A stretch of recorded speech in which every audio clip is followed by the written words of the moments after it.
Apa sebenarnya yang terjadi sehingga desak-desakan ini memakan korban jiwa dan bagaimana kesaksian salah satu supporter yang berada di sana? Sudah terhubung bersama kami, Kabid Humas Polda Jawa Barat Kombes Pol Ibrahim Tompo dan Sekjen Viking Persib Club Yudi Baduy. Kita ke Kabid Humas Polda Jawa Barat terlebih dahulu. Selamat sore Pak Tompo. Pak Tompo, sebenarnya kan ini tiket sudah terjual, jadi sudah jelas sebenarnya siapa yang bisa menonton dan siapa yang tidak. Tapi mengapa desak-desakan ini terjadi hingga memakan korban jiwa, Pak Tompo?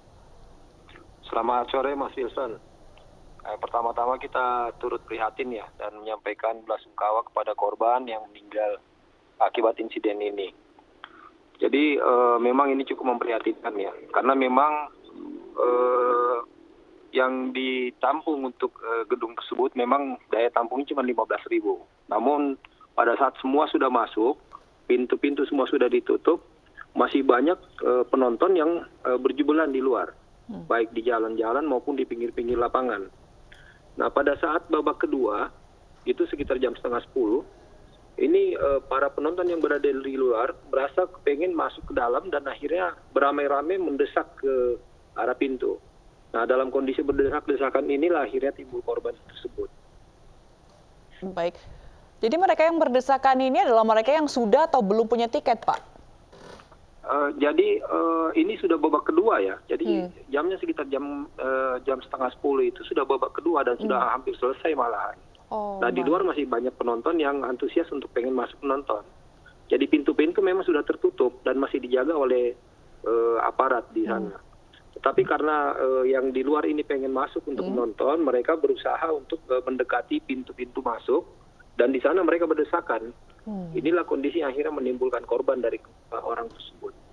Baik, untuk dua orang yang meninggal ini apakah memang dari sumber pintu yang sama atau berbeda, Pak? Dan seperti apa keterangan dari saksi-saksi yang sudah diterima oleh pihak kepolisian? Jadi kondisi awal untuk rangkaian pertandingan sampai dengan supporter semua masuk ke dalam, ini kondisinya berlangsung tertib. Namun pada kenyataan yang setelah kejadian masuknya semua penonton, di luar karena masih banyaknya orang yang mau masuk menonton, ini terjadi desak-desakan di beberapa pintu. Jadi korban ini didapatkan setelah diangkat oleh beberapa orang ke daerah yang agak sepi. Kemudian disitulah diketahui oleh petugas bahwa ada yang menjadi korban. Kondisi korban pada saat ditemukan petugas sudah dalam keadaan lemas, sehingga ditangani oleh petugas medis yang ada di sana dan langsung dilarikan ke Rumah Sakit Sartika Asi. Baik. Lalu saat ini sudah adakah memang keterangan dari pihak keluarga mengenai hal ini? Apakah akan melaporkan ke pihak kepolisian atau menuntut seperti itu, Pak? Sampai sekarang belum. Namun memang kan sama-sama kita ketahui bahwa korban ini akibat dari berdesak-desakan di area penonton ya. Sehingga sekarang memang belum ada juga laporan yang kita terima. Baik, sekarang kita ke Kang Yudi, Sekjen Viking Persib Club. Kang, ini kan sebenarnya sudah sering terjadi begitu ya, banyaknya atau antusiasnya para bobotoh ini untuk nonton pertandingan begitu. Apakah sebelumnya tidak ada imbauan untuk mereka untuk tertib, masuk, apa segala macam? Seperti itu, Kang.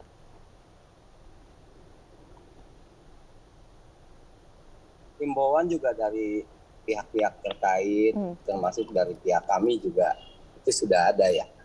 Hanya memang 2 pertandingan kemarin lah, euforia dan antusiasme bobotoh ini untuk menonton Persib sangat tinggi sekali, Pak. Ya, mungkin ya ini salah satu faktornya, mungkin karena kerinduan mereka ya setelah 2 tahun kondisi pandemik dan tidak adanya sepak bola. Begitu sepak bola digelar, artinya sudah tidak tertahan euforia dari rekan-rekan dan teman-teman bobotoh. Seperti itu. Jadi kalau imbauan juga di sebelum-sebelumnya juga dari beberapa pihak, termasuk pihak kami dan elemen bobotoh yang lain juga jelas sudah ada. Bu. Itu sih, Bu. Saya mengerti mengapa mungkin masyarakat begitu cinta dengan sepak bola, tapi ketika seorang harusnya cinta dengan sesuatu seperti ini, Kang, harusnya kan bisa lebih menghargai akan pertandingannya. Tapi kan kalau seperti ini akhirnya kan menodai pertandingan sepak bola itu sendiri, sehingga tidak hanya nama sepak bola di Indonesia saja yang mungkin dinilai akan dampak negatif, tapi juga di mancanegara sana. Mungkin apa yang bisa disampaikan kepada bobotoh ataupun supporter sepak bola yang lainnya sehingga mungkin lebih elegan ketika untuk bermain atau menonton sepak bola? Ya, balik lagi sebetulnya juga ya melalui himbauan juga kami sudah mencoba ya menyampaikan bahwa kita menonton juga harus tertib ya, termasuk juga aturan di sisi kami juga ini kan harus membeli tiket ya. Hanya kembali mungkin situasi kemarin yang terjadi di 2 pertandingan ya, khususnya yang kemarin ya lawan Persebaya, antusiasmenya memang sangat tinggi sekali, terasa ya.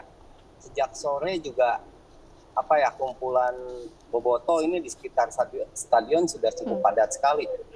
Dan hampir dari seluruh daerah, khususnya wilayah Jawa Barat, bahkan dari luar Jawa Barat juga kemarin datang, Pak. Jadi memang agak sulit ya dengan kondisi yang kemarin untuk membendungnya. Seperti itu. Baik. Kedepannya nih Kang, ini kan akan ada lagi pertandingan, tidak menutup kemungkinan ya tentunya kita tidak berharap kejadian serupa terulang begitu. Apakah yang akan sampaikan untuk para bobotoh melihat kejadian ini dan memakan korban jiwa? Ya, kalau untuk ke depan sih jelas semoga yang sudah terjadi juga ini bisa menjadi bahan pembelajaran buat kita semua ya. Himbauannya sih kami mengharap juga agar semua bobotoh ini belajar dari kejadian yang sudah ada kemarin. Kita harus bisa lebih tertib ya. Terus yang lainnya juga mungkin dari sisi perbaikan, khususnya penataan di sisi gate ya, di pintu masuk itu juga cukup krusial ya, Mbak. Karena memang begitu ada hal-hal ledakan-ledakan ketika kerumunan ini sudah semakin besar ya dan mendesak masuk, itu yang kemarin saya lihat terjadi ya. Hampir di beberapa pintu ya kemarin, kebetulan saya juga memang tidak keliling di semua pintu, tapi di beberapa pintu memang kerumunan di pintu masuk ini kemarin sudah sangat padat ya. Desakannya sudah sangat padat sekali.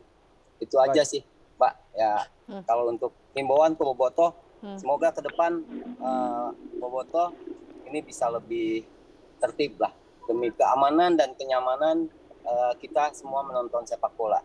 Mendukung tim, kebanggaan kita semua. Itu aja. Baik, saya ke Pak Tompo. Pak Tompo, saat ini apakah juga sudah memeriksa pihak penyelenggara dan apa tanggapannya? Apakah benar mungkin ada kelalaian dari segi pengamanan sehingga mengakibatkan 2 korban tewas, Pak? Kita memang masih fokus dulu kemarin untuk melakukan koordinasi dengan pihak keluarga ya, untuk membawa korban ke pihak keluarga. Karena memang ini kita lakukan perawatan kemarin di Rumah Sakit Sartika Asi. Jadi untuk pendalaman sementara memang kita lakukan dalam penyelidikan dulu, belum ada pemeriksaan. Baik. Kalau untuk soal pasukan pengamanannya sendiri, Pak, apakah kurang atau seperti apa, Pak? Kalau pengamanan sendiri, kita sudah memperhitungkan segala aspek yang ada di lapangan ya. Jadi sangat-sangat cukup, karena memang yang kita kedepankan ini personil Polrestabes Bandung. Namun karena dengan pertimbangan backup personil, kita juga tetap membantu dengan menurunkan dari Polda. Jadi memang peralatan personil itu sangat cukup dengan kondisi lapangan. Tapi karena memang membludaknya penonton sehingga ini terjadi kisruh seperti ini.